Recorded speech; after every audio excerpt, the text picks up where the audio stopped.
তো বন্ধুরা, সকাল সকাল বেরিয়ে পড়লাম আবার সেই ক্যাটারিং কাজের উদ্দেশ্যে। এবং আমি যাচ্ছি সংহতি 1 নম্বর প্ল্যাটফর্ম। ওখান থেকে ট্রেনটা ধরবো। ট্রেনটা একটু লেট ছিল, ওই কারণে আমার নিজের জামাইবাবুর দোকানে একটু বসে গল্প করছিলাম। তারপরে আমার সঙ্গে যে যাবে তার বাড়ির লোক বাড়ি যাবে, ওই কারণে সে বিরিয়ানি প্যাকিং করছিল, তাদের জন্য বিরিয়ানি পার্সেল করে দিয়ে দেবে। বিরিয়ানিটা পার্সেল হয়ে গেল, তারপরে আমরা গেলাম সেখানে যেখানে দেবে। বেড়াটা দেওয়ার পরে আমরা বেরোবো ক্যাটারিং কাজের উদ্দেশ্যে, কারণ অনেক দূরে যেতে হবে। এখনও এখান থেকে হেঁটে আমাদেরকে দিল্লি রোডের ওখানে যেতে হবে, সেখান থেকে আবার বাস ধরতে হবে, তারপরে আমরা যাব কাজের জায়গায়। তো বাসে উঠে গেলাম দিল্লি রোডে এসে। বাসে ওঠার পরে এই এদিকে এদিক তাকাতাকি করছি, কেউ আমার ক্যামেরা ধরেছি, কেউ দেখছে না, এই কারণে একটু লজ্জা লাগে।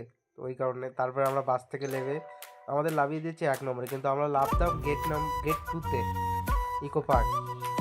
আস্তে আস্তে হাঁটতে হাঁটতে চলে গেলাম এবং আমার এই মিনি ব্লগটা এখানে